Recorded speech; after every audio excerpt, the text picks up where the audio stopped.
Leventhumps and the Gateway to Fu. Written by Obert Sky. Read to you by Simon Saboski. Prologue. It was at least 40 degrees above warm.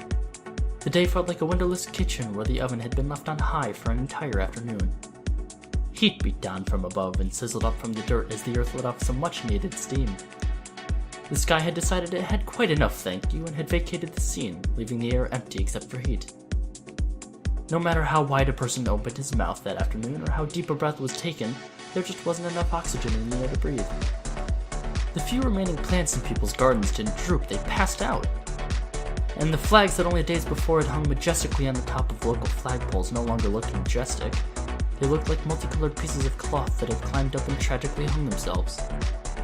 All this in and of itself was not too terribly unusual, but as the heavy sun started to melt away, an odd, wild, uncoordinated wind began to pick up. Not a northerly wind or an easterly breeze, it was a wind with no direction or balance. It was as if the four corners of earth and heaven all decided to simultaneously blow, creating what the local weather personalities in Tin Culvert, Oklahoma called beyond frightening. Sure, people could breathe, but now they were getting blown away. Trees bent and writhed, whirling like pinwheels as the atmosphere pinched and pulled at them. Rooftops buckled and nature picked up huge handfuls of dirt and spastically flung them everywhere. Cats learned how to fly that evening, and any loose article weighing less than a car was taken up in the rapture of the moment. People locked themselves in their homes, radios on, waiting for someone to tell them everything was going to be okay, or for nature to do them in. As dusk matured into night, and just when those cowering in fear could stand no more, the darkness, the likes of which had never before been seen, began to ooze up from the ground like ink in the gray of evening. The hot, windy sky quickly became a thick, sticky trap. Animals that had foolishly taken shelter in trees or ditches began to suffocate as the heavy, plastic-like blackness folded over them. The wild wind swooped in from all directions to steal their last breaths and leave them dead where they once whined. The blackness weighed down on everything. Porch lights burst under the weight of it. If the wind had been absent, a person could have clearly heard the explosion of almost every light and window in Tin Culvert as the fat, dark atmosphere let its full bulk rest upon anything glowing. Homes came alive with screams as front windows buckled and blew inward.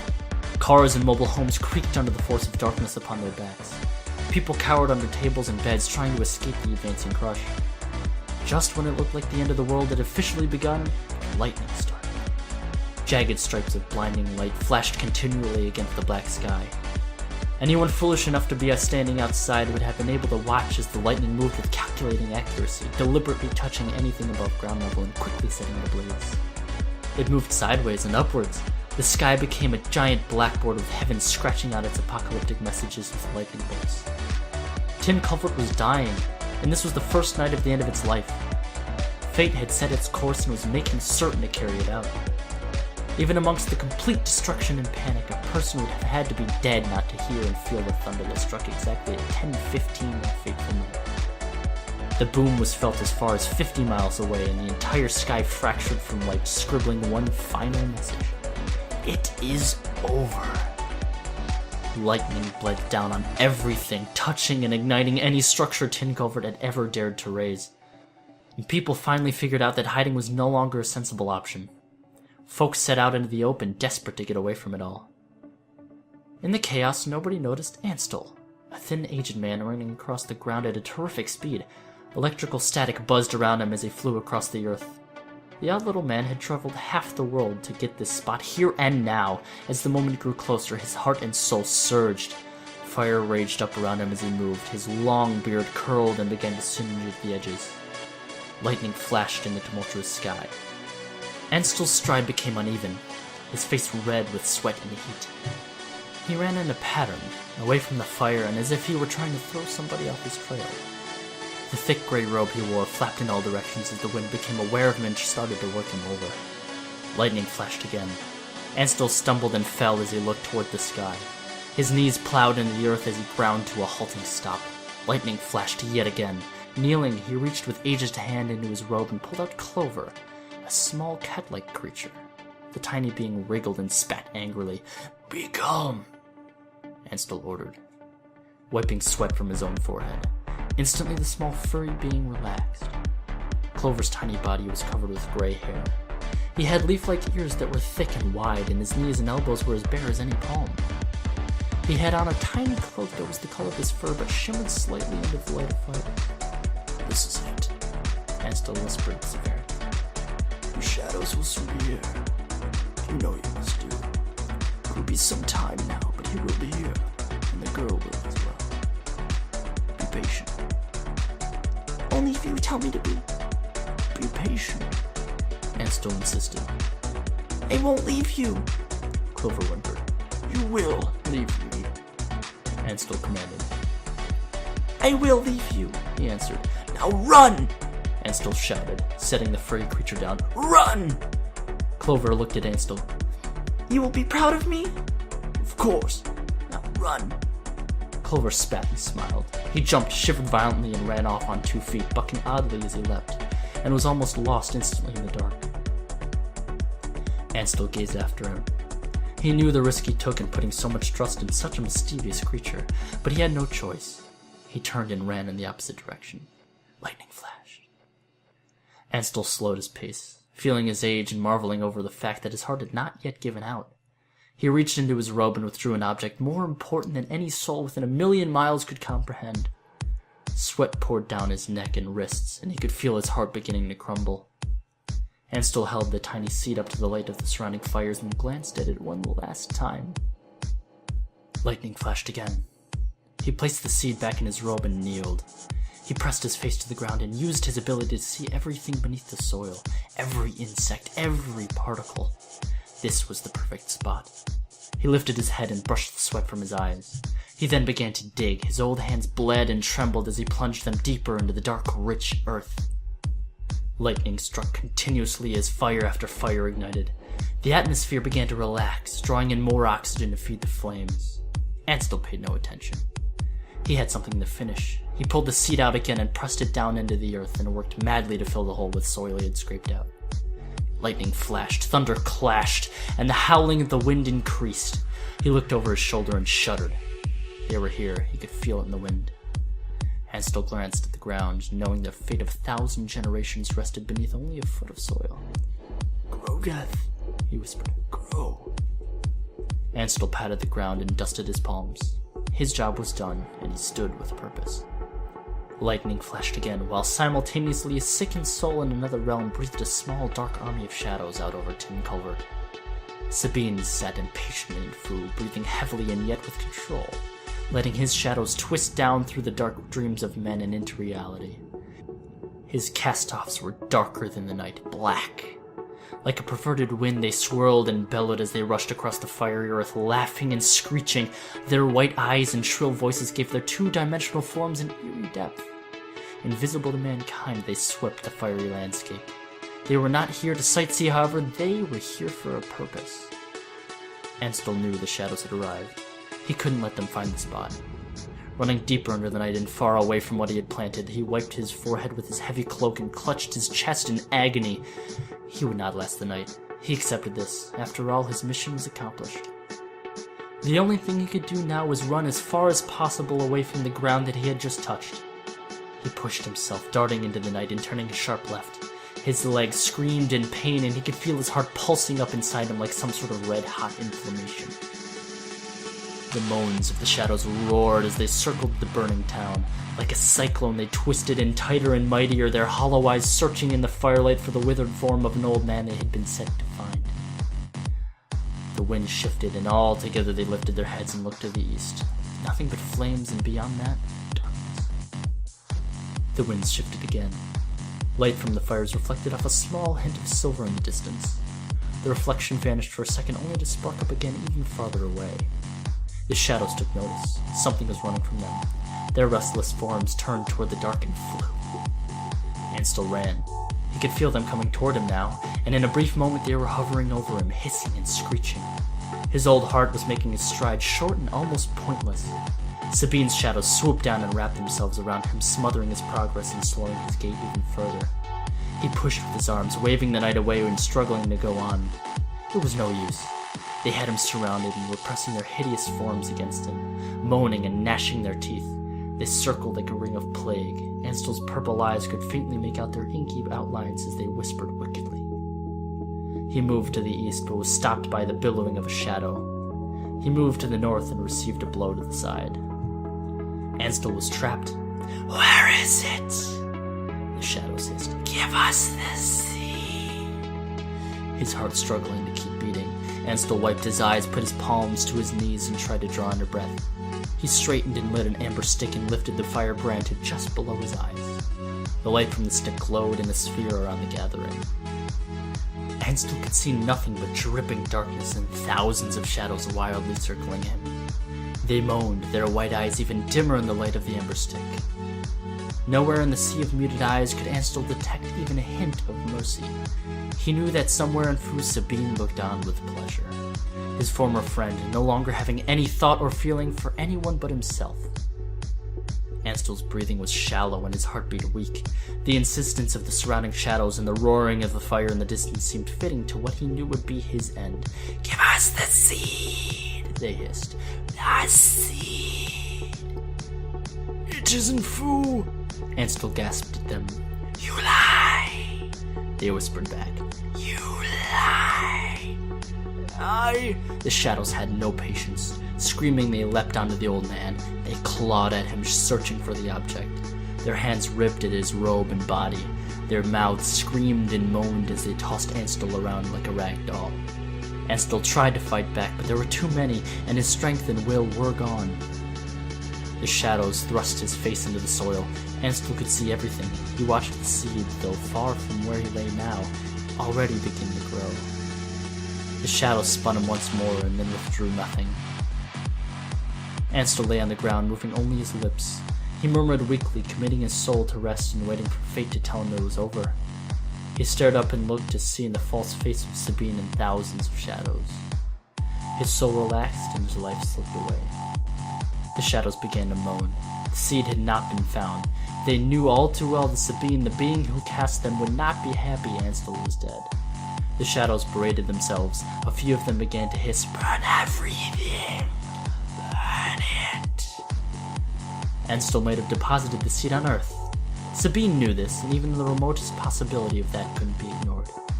Most of the landscape was on fire, but a few pieces and parts were still void of flame. Burn it all. The shadows were now whispering fiercely. They all began to rise and laugh and dance, happy in their fury to carry out such a horrific thing. They swirled and scattered in 1,000 directions to do Sabine's bidding.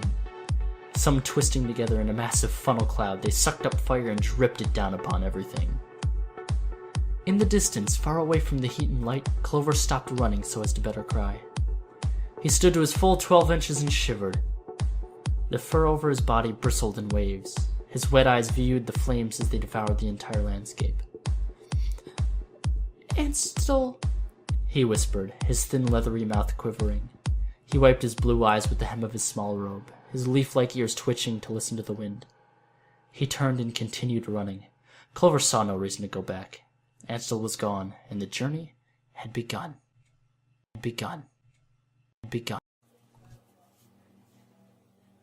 Chapter 1.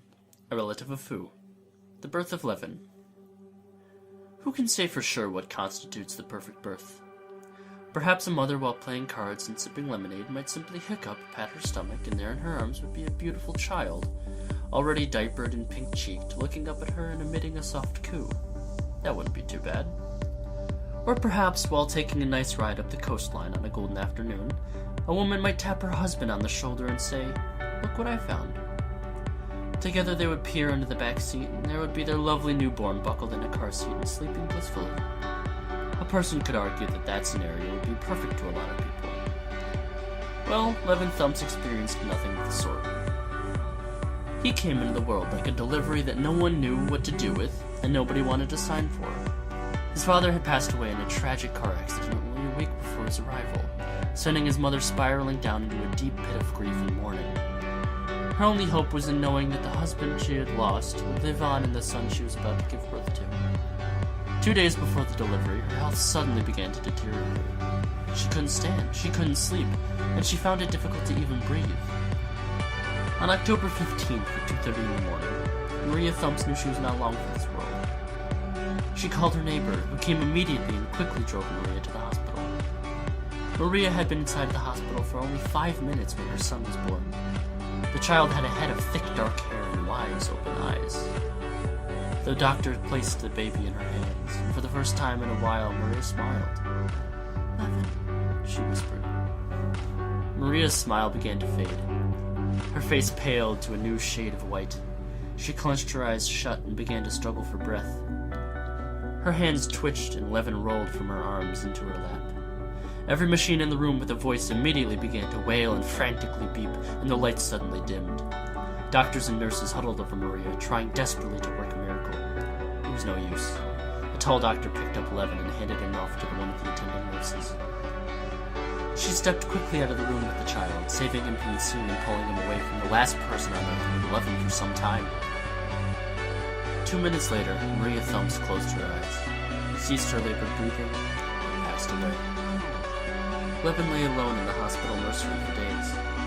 Every morning at 10, and each afternoon at 3:15, a different nurse would come in, pick him up, and hold him for exactly 4.5 minutes. Other than that, he was only touched when being fed or changed. The hospital staff whispered about what to do with him, waiting for the state to decide. But the wheels of compassion were slow to get moving. Everyone was holding out hope that a kindly relative or family member might be found, and the little orphan would be taken away and off their hands. The hospital was already short-staffed, and money was hard to come by. Thanks in part to a dozen or so recent malpractice lawsuits, the administrators had been forced to settle. On the 4th day following Leven's birth, the prayers on his behalf were answered. Oh, sort of. Contact had been made with a half-sister of Leven's mom.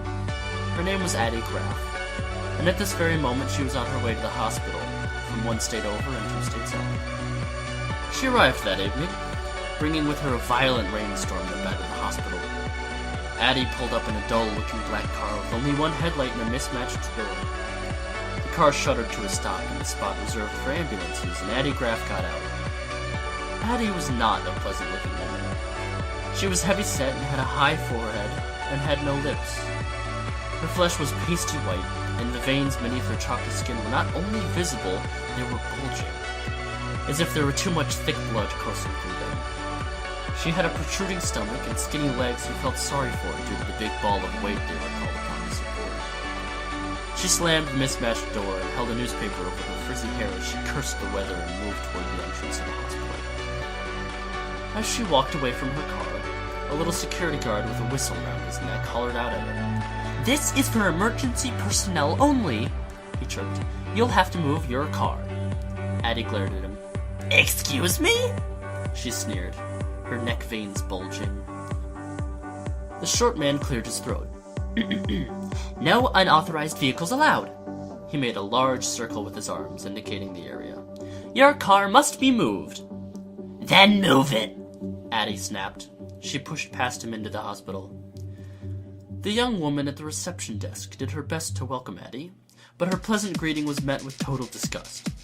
I drive all day, and then when I get here, some Neanderthal with a whistle tries to tell me where to park.